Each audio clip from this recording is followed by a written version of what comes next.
உங்களுடன் ஸ்டாலின். இது வரைக்கும் அவர் உங்களோட இல்லை. இப்போதான் அடுத்த வருஷம் தேர்தல் வர்றதுனால ஒரு நோட்டீஸ் அடித்து வீடு வீடாக வந்து விரைவில் கொடுக்குறாங்க. இப்போ தான் மக்களுடைய ஞாபகம் வந்திருக்குது. 4.5 வருஷத்துக்கு பிறகு உங்களுடைய ஸ்டாலின் என்று ஒரு பிட் பேப்பர் அடித்து அதில் குறிப்பிடுறார்.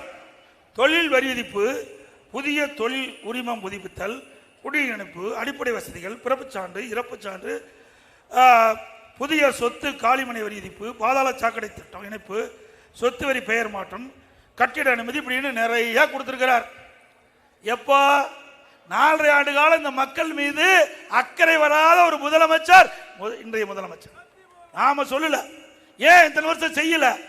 ஓட்டு போட்டு தேர்ந்தெடுத்த மக்கள் ஏன் நீங்க மறந்தீங்க? அந்த மக்களுடைய பிரச்சனை நீங்களே சுட்டி காட்டியிருக்கிறீங்க. நாங்கள் ஒன்றும் எதிர்கட்சி என்ற முறையில் நாங்கள் சொன்ன வேண்டும் என்று எடப்பாடி பழனிசாமி பேசலாம்னு சொல்லுவீங்க.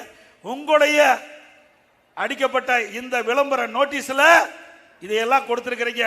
அப்படின்னா 4 ஆண்டு காலம் இந்த மக்கள் இந்த அடிப்படை வசதிகள் எல்லாம் இல்லாம துன்பப்பட்டு வந்திருக்கிறார் என்பதை ஸ்டாலினே ஒத்துக்குவார்.